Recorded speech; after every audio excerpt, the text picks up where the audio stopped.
और अगर डीलर बहुत प्यारा हुआ जैसे मैं हूँ तो सीधी कर लेंगे फिर इनको। तारीफ करने का तरीका थोड़ा कैजुअल है। हाँ तो भाई हम एक पीसी बिल्ड कर रहे हैं 1,30,000 रुपीज का। प्राइम फोकस ये नहीं है कि हम क्या यूज कर रहे हैं, प्राइम फोकस ये है कि पीसी बिल्ड कैसे करते हैं। तो ये सीरीज बनाना चाह रहा था बहुत देर से मैं कि पीसी बिल्ड कैसे होता है, पीसी को सेटअप कैसे करते हैं। तो इसको हमने डिवाइड करा है काफी सारे पार्ट्स में। बट जो कस्टमर है वो चंडीगढ़ के ही है। i7 14700KF, MSI का Z790 gaming pro wifi motherboard, Trident की CL30 वाली 16:2 6000 मेगाहर्ट्ज की RGB रैम। कूलर हम व्हाइट कलर का यूज कर रहे हैं, कैबिनेट हम व्हाइट कलर की यूज कर रहे हैं। जो कूलर है वो है कौन सा LE, सामने डब्बा तुम्हारे। जो कूलर हम यूज कर रहे हैं वो है LE 720 व्हाइट एडिशन। जो हम कैबिनेट यूज कर रहे हैं वो है फैंटेक्स की pro ultra version white colour edition. 4 ARGB fans के साथ आते हैं, बहुत खुली कैबिनेट है। You can fit 4090 also. Graphic card है 3060 12GB गीगाबाइट का विंडफोर्स OC एडिशन। 500GB की Gen 4 SSD है, WD की SM770। पावर सप्लाई है 750 what 80+ gold PM750D deep cool की। सारे कंपोनेंट्स हो गए। अब पीसी बिल्ड को शुरू करते हैं। एक एक चीज को हम करेंगे। सबसे पहला स्टेप होता है मदरबोर्ड प्रेपिंग। ये नहीं कि सारा कुछ कैबिनेट के अंदर ठोक दो, स्टेप वाइज होता है। अब सारा कुछ नोट करना। वीडियो को स्टार्ट करते हैं। भाई ये वाला मदरबोर्ड मैंने i9 के साथ भी लगाया और बहुत ही अंडररेटेड मदरबोर्ड है ये। इसके जो VRMs हैं और जो हीट सिंक की क्वालिटी है दैट इज़ फिनोमिनल। अभी फिलहाल सबसे पहले प्रोसेसर लगाएंगे और अगर तुमने यहाँ पे कांड कर दिया तो तुम्हारा पूरा पीसी डेड है। मदरबोर्ड की पिन्स अगर ख़राब हो गई या अगर तुम AMD का AM4 चिपसेट यूज़ कर रहे हो और तुमने वहाँ पे प्रोसेसर की पिन टेढ़ी कर ली, अपनी ज़िंदगी के 20 से 25 दिन सर्विस सेंटर को धक्के खाओगे। अच्छा भाई बहुत सिंपल तरीका होता है। यहाँ पे प्रोसेसर भी एक ट्रायंगल होता है और मदरबोर्ड भी एक ट्रायंगल होता है। उसको अलाइन करना है एंड उसके बाद जब वो पूरा बैठ गया धक्के से मत बिठाना, अपने आप बैठेगा। अगर सही लगा रहे हो, अगर सही नहीं लगा रहे तो वो टेढ़ा मेढ़ा रहेगा। हाँ जी सर, मैं कुछ बहुत बढ़िया बोलने वाला था, फ़ोन आ गया बीच में। प्रोसेसर लगा लिया, अब हम लगाएंगे रैम्स, फिर लगाएंगे SSD। रैम मैं यूज़ कर रहा हूँ ट्राइडेंट की, आपको बताया था CL30 है। जितनी लेटेंसी कम होएगी उतना ज़्यादा रैम अच्छा होता है। नहीं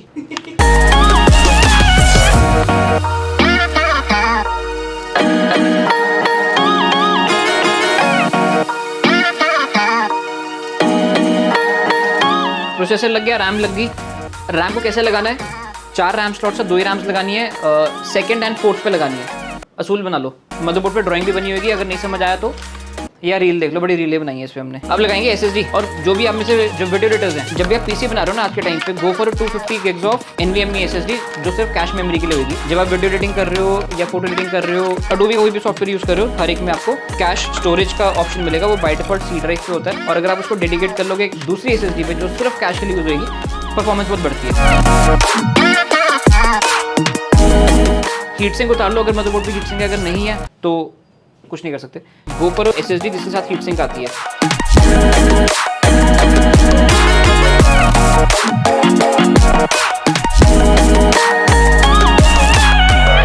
जितनी भी हीट सिंक होती है जो मदरबोर्ड के साथ आती है, उनके जो नीचे थर्मल पैड्स होते हैं वो कवर्ड होते हैं ताकि वो सूख ना जाए during the process of selling. तो ये थर्मल पैड के ऊपर से लैमिनेशन निकालनी बहुत जरूरी है, नहीं तो it is as good as zero. Motherboard prep done. इस टाइम पे हम कूलर का ब्रैकेट भी लगा सकते हैं, बट मैं नहीं लगा रहा क्योंकि जो डीप कूल के कूलर्स होते हैं ब्रैकेट लगाने के बाद जब आप उस पर लगा भी दोगे नहीं लगेगा। नंबर 2 मैं इस पर क्यों लगा सकता हूँ, जो मेरी कैबिनेट है उसमें पीछे एक बड़ा स्क्वायर कट है जहाँ से मैं इंस्टॉल कर सकता हूँ। अगर आपके कैबिनेट में वो ऑप्शन अवेलेबल नहीं है तो आपको बाहर ही सब कुछ रेडी करना पड़ेगा। अब इसके बाद अब मैं कैबिनेट को खोल लूँगा।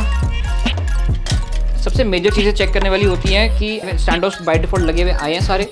अगर तो आप M80X बोर्ड यूज़ कर रहे हो जो फुल साइज़ का नहीं होता, तो तकरीबन कैबिनेट्स में वो उसके स्टैंड ऑफ लगे हुए आते हैं, 1 या 2 कम होते हैं, तो उस पर भी चेक कर लेना। सारे स्टैंड ऑफ लगाने बहुत ज़रूरी होते हैं। कई बंदे शॉर्टकट मार जाते हैं, कभी बार मैं भी मार जाता हूँ।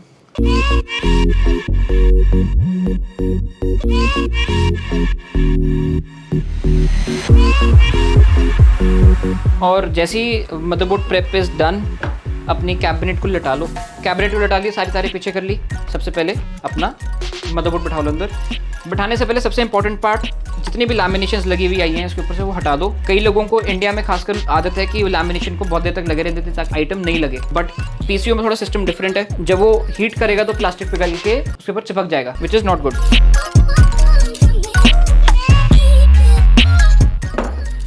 अब मदरबोर्ड को स्क्रू कर लो। कैबिनेट के अंदर ये डब्बा मिलेगा आपको जिसके अंदर सारी एसेसरीज होती हैं, केबल टाइप मिलेंगे आपको, या कैबिनेट के साथ और भी कोई नेसेसरी एसेसरीज हैं वो भी निकलती हैं इसके अंदर। तो इसी डब्बे के अंदर सारे स्क्रूज को डाल लो। काफ़ी काम आते हैं, काफ़ी काम के यही काम आते हैं। अनटिल अनलेस आप भी पीसी बिल्ड करते हो तो आपके पास एक्स्ट्रा पड़े हो तो। जो मदरबोर्ड के स्क्रूज होते हैं वो आपको स्क्रीन पे दिख जाएंगे, गलत मत लगाना, स्टैंड ऑफ हिल जाएगा, मदरबोर्ड अपनी जगह पे नहीं बैठेगा एंड फिर डैमेज हो सकता है, शॉर्टिंग हो सकती है, बहुत चीज़ हो सकती है, तो अवॉइड करना है। भाई अब हम लगाएंगे लिक्विड कूलर अपना। मदरबोर्ड पे स्टैंड ऑफ वगैरह सब कुछ लग चुका है, मदरबोर्ड इंटैक्ट है। अभी मैंने और कुछ नहीं करा है, बस स्क्रू लगाए हैं सारे। पहले मैं लिक्विड कूलर का बेस प्लेट लगा के लिक्विड कूलर को एडजस्ट कर दूंगा। सबसे पहले कूलर में अभी हमें कुछ नहीं छेड़ना। सबसे पहले ये पैकेट निकालो जिसके अंदर सारे ब्रैकेट्स हैं। इसके अंदर AMD का मिलेगा, इंटेल का मिलेगा, AMD में AM5 का मिलेगा, AM4 का मिलेगा, इंटेल में LGA 1200 का मिलेगा, 10th 11th जनरेशन, LGA 1700 का मिलेगा, कई कूलर्स में TRS 40 का भी मिलेगा। इसकी चीज़ें बहुत काम की होती हैं, बहुत संभाल के निकालो। एक भी चीज़ तुमने मिस कर ली और कुछ जुगाड़ करने की ट्राई करी, वो कूलर का टेम्परेचर बहुत हाई आएगा। किसी और ब्रांड के स्क्रूज लगाओगे टेम्परेचर बहुत हाई आएगा, मत करना। सबसे पहले बेस प्लेट निकाल लेते हैं। मैनुअल पढ़ लेना अगर पहली बार ही कर रहे हो, अगर आता है पूरा ढंग से तो क्या करना है, बैगन उसको खड़ा लो। अब जैसे मैं आपको बता रहा था, कई कैबिनेट्स में पीछे यहाँ पे ऑप्शन होती है, तो मैं इसके स्क्रूज खोलूँगा अभी, तो मेरे पास पूरा एक्सेस है मदरबोर्ड के बैक का। तो अब मैं इसको खोल के अपना सारा कूलर का सेटअप लगाऊंगा।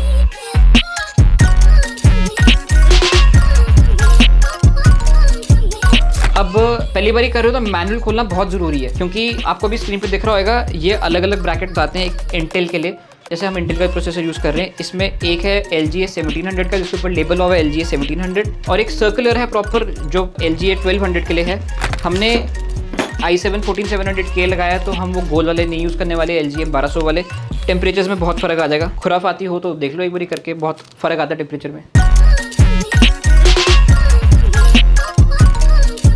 जो पंप आएगा आपका, पंप के ऊपर आपको ब्रैकेट खुद लगाना पड़ेगा। काफ़ी सारे कूलर्स में लगा हुआ आता है, बट जिनमें नहीं लगा आता, अगेन मैनुअल को रेफर करो और वीडियो देखो। ज़्यादातर कोशिश करना, रेडिएटर का जो ओरिएंटेशन है बहुत सारी है। कैबिनेट के फ्रंट साइड यहाँ लगा लो, टॉप पे लगा लो, बॉटम में मत लगाना, बबली साउंड आएगा और वो उसका पटाखा बोल जाएगा। ओरिएंटेशन के लिए you have to be very particular. हम टॉप पे लगा रहे हैं अभी, और जो पाइप्स की फेसिंग आएगी वो आपको मैं दिखाता हूँ, वो बहुत ज़रूरी है। अगर आप वो गलत कर दोगे, या तो पाइप्स बहुत बकवास लगेंगी, कूलर अच्छा नहीं लगेगा लगा हुआ, ख़राब होने के चांसेस भी बहुत हैं।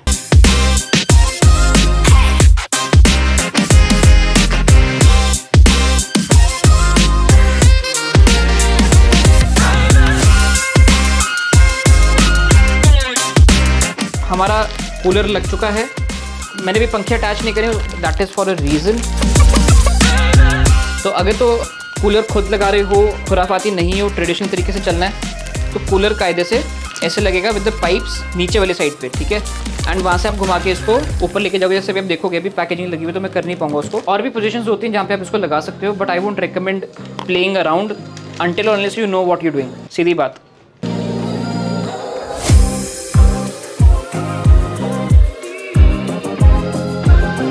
कभी भी कंप्यूटर में जिसमें भी 4 स्क्रूज हैं, वैसे वाले प्रोडक्ट में स्क्रूज कभी भी लगेंगे, B it a cooler, B it anything.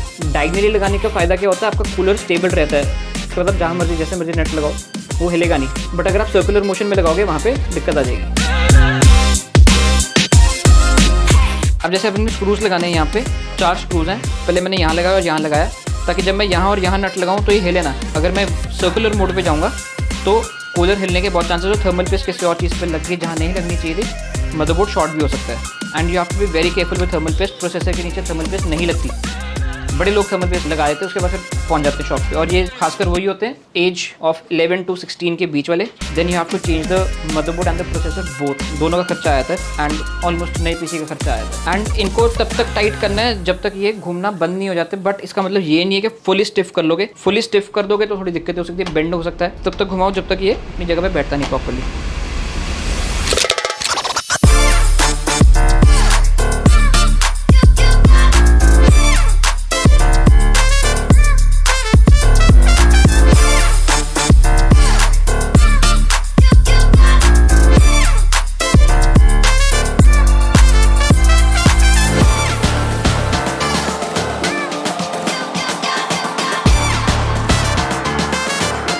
अच्छा भाई, अगर लिक्विड कूलर अटक रहा है कैबिनेट में, दो चीजें करो। अगर अमेजोन से लिया है तो कैबिनेट को वापस भेज दो, क्योंकि कैबिनेट पे सपोर्ट नहीं है। और प्लीज स्पेसिफिकेशन शीट में मत जाया करो, प्रीवियस बिल्ड्स देखा करो यूट्यूब पे उस कैबिनेट के। अभी मेरे पास ऐसे 3 कैबिनेट्स पड़ी अंदर ऑफिस में, जिसमें लिखा हुआ है कि 360 mm कूलर का सपोर्ट है, बट उस पर नहीं लगता, बी एट एनी ब्रांड। अब जैसे मैं फंस गया यहाँ पे, जो फ्रंट का 120 mm फैन है, मैं उसको निकाल के एक बार रिप्लेस करके देखता हूँ, उसके बाद वापस फैन लगाऊंगा। अगर तो सब कुछ ओके पड़ गया तो यही कैबिनेट यूज करेंगे। मैंने बहुत बिल्ड्स कर लिए हैं इस पे, मुझे पता है इस पे चल जाएगा, बट उसके लिए आपको फ्रंट वाला फैन निकालना पड़ेगा। जो डब्बे में से रेडिएटर के स्क्रूज लगे थे वो भी सेम लगाने, गलत लगाओगे रस्ट हो जाएगा, बहुत कुछ दिक्कतें आती हैं। एक तो सिंपल असूल बनाओ, अगर पीसी बना रहे हो तो उस टेबल से सब कुछ खाली कर लो, कुछ भी नहीं होना चाहिए, ठीक है। कोई भी पुट्ठी चीज़ होगी, मिक्स मैच हो गया, कंफ्यूज हो जाओगे, फिर लेके भागोगे, तो बेटर है पहले ही चीज़ों को सॉर्ट कर लो।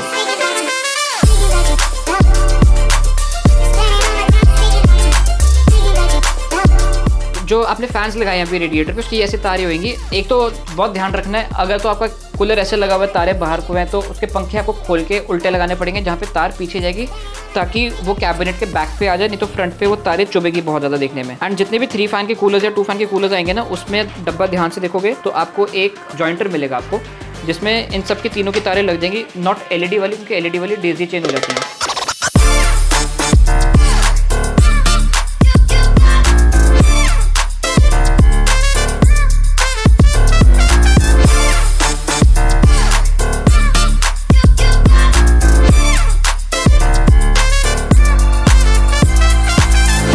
अच्छा जी, रेडिएटर के ऊपर सारे स्क्रू लगाने बहुत ज़रूरी हैं। एंड मैंने पहले भी एक पीसी बनाया था उसमें, बट उसमें मेरा टेम्परेचर 85 तक आ रहा था। जैसे मैंने रेडिएटर के सारे स्क्रूज लगाए, टेम्परेचर 85 पे आ गया, तो इट मेक सेंस, ऐसे लॉजिक होता है।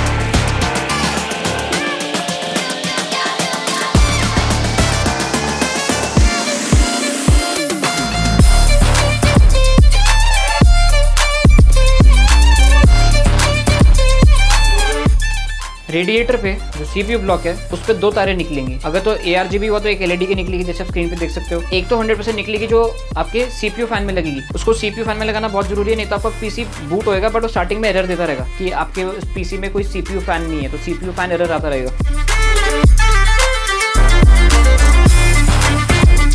नेक्स्ट स्टेप, IOs की तारें लगाएंगे, पावर बटन वाली, USB वाली, Type-C वाली, ये सारी पीछे लगी होती हैं। स्टेप बाय स्टेप करेंगे। सबसे पहले स्क्रीन पे फोटो दिख रही है आपको, Type-C वाला कनेक्टर जो है, जो आपके कैबिनेट में मिलेगा। अगर आपके कैबिनेट के टॉप पे Type-C होएगा, एंड मदरबोर्ड पे भी आपको फोटो दिख रही है जिसपे Type-C का सॉकेट लगता है। ये तारें बहुत फ्रेजाइल होती हैं, तो पंगे कम लेने, सीधा सीधा तार घुसानी है। एक आपको HD ऑडियो का मिलता है, जो मदरबोर्ड पे आपको स्लॉट मिल जाएगा, वो वाला कनेक्टर भी उसके ऊपर लगा लो। फिर आपको मिलेगा USB 2.0, फिर हमारा USB 3.2 या 3.0 का जो सॉकेट है वो लगाना है। वो लोकेट कर लो आपके मदरबोर्ड पे कहाँ पर है, कईयों में नीचे होता है, कईयों में साइड पे होता है।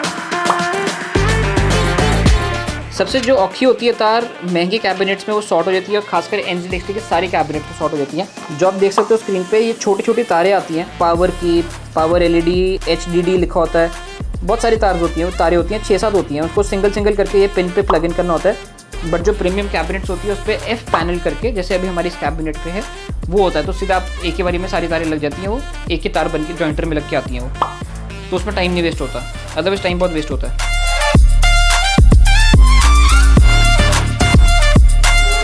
तारों की टेंशन अभी मत लेना, केबल मैनेजमेंट पूरी होएगी। इस वीडियो में हम केबल मैनेजमेंट कवर नहीं करने वाले। अगर आपको केबल मैनेजमेंट सीखनी है तो कमेंट करो नीचे, then we'll teach you how to do the cable management. तो मोस्टली कंपनीज ये जॉइंटर्स भेजती है, या इसको आप स्प्लिटर भी बोल सकते हो। ये एक सॉकेट आपके मदरबोर्ड पे लग गया, उसके बाद आपको 3 फीमेल सॉकेट्स मिलेंगे जहाँ पे आपके फैंस लगेंगे।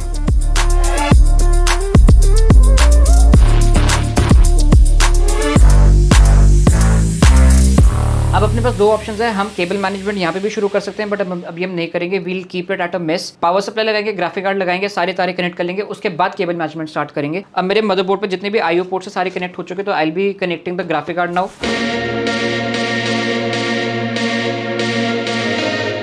अब ग्राफिक कार्ड को प्लग इन करने के लिए 2 चीज़ें देखनी है। पहले तो एक बार स्लॉट के साथ मैच करके देख लेना, और उसके साथ आपने चेक करना है कि कौन सी IO प्लेट आपने रिमूव करनी है। And it is very simple to remove IO plate. Normal screw है, उसको प्लग आउट कर लो। मोस्टली केसेस में ये सबसे टॉप वाला होता है, और कुछ केसेस में अगर बहुत हाई एंड ग्राफिक कार्ड है तो उसमें 2 निकालने पड़ते हैं आपको। भाई कईयों में सही में तोड़ने पड़ते हैं, इसमें स्क्रूज हैं फिर भी।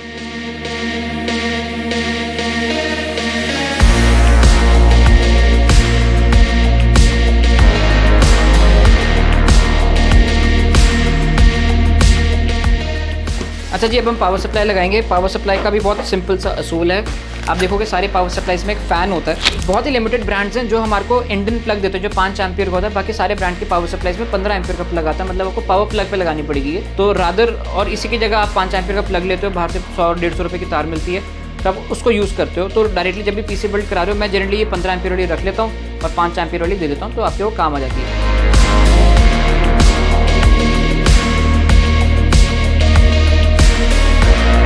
और इसी के पावर सप्लाई के बॉक्स के अंदर आपको 4 पावर सप्लाई वाले नट्स मिल जाएंगे, जिससे आपने कैबिनेट में स्क्रू इन करना है। अगर कई केसेस में होता है कि पावर सप्लाईज में नहीं होता, तो जो आपका जो कैबिनेट का एसेसरीज वाला बॉक्स है, जो मैं स्टार्टिंग में आपको दिखाया था मैंने, जिसके अंदर पूरे कैबिनेट के रिलेटेड जितने भी स्क्रूज काम आने होते हैं वो सारे उसके अंदर होते हैं, तो आप उसमें से भी निकाल सकते हो।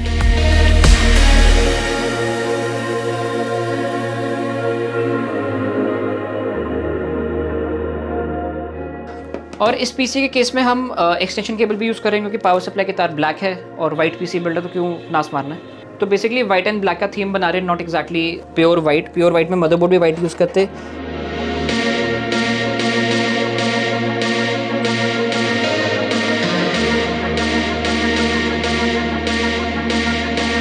अब हमने लगाना है ग्राफिक कार्ड की पावर एंड साटा एसएसडीज अगर कोई लगी है, साटा हार्ड ड्राइव लगी है कोई, या आपके RGB फैंस है उन पे पावर सॉकेट लगना है, या कोई कंट्रोलर लगा है उन पे साटा केबल्स लगेंगी। Primary cables are 3 only, which is GPU की केबल, CPU की केबल एंड मदरबोर्ड की केबल। बाकी सारी एसेसरीज के लिए हैं।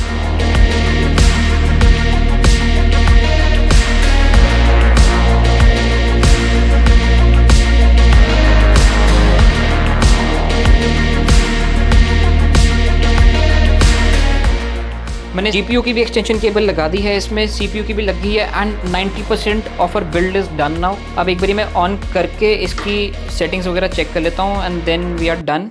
सबसे इंपॉर्टेंट बात, जब भी लिक्विड कूलर लगाते हो, for the first 10 to 15 minutes बीच में से गुड़ गुड़ की आवाज़ आएगी। That is basically the water will go in a loop, और 15 से 20 मिनट लगेंगे उसको नॉर्मल होने के लिए। सो डोंट बी वरीड अगर हाफ एन आवर 1 घंटे बाद भी वो आवाज़ आती है, तो देन टू गेट इट आरएमएड, मतलब वो कूलर सही नहीं है। और एक बार वैसे अगर लुक एंड फील देखनी है इस पीसी की, अब इसको हम ऑन करते हैं।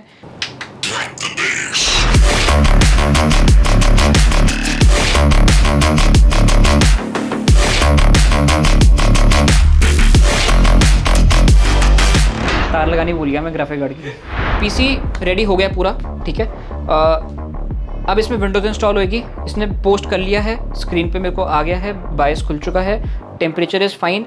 अगर इस टाइम पर टेम्परेचर फाइन नहीं है और आप AMD यूज़ करो तो चल लो जो, क्योंकि AMD जब ऑन होता है तो उसका टेम्परेचर बहुत हाई होता है। Anything above 50 to 60 degrees is something alarming, तो थर्मल पेस्ट चेक करो, या फिर कूलर के ऊपर स्टिकर लगा होता है वो नहीं हटा होगा, जिसकी वजह से टेम्परेचर हाई आ रहा है। तो इससे पहले कि आप सिनेबेंच करके वो प्लास्टिक को पिघला दो, सीधा सीधा जाके कूलर खोलो, एक बार चेक करो कि अगर लैमिनेशन लगी हुई है तो हटा दो उसको, थर्मल पेस्ट फिर से अप्लाई करो, good to go. So that is all for the video guys, thank you so much for watching till here.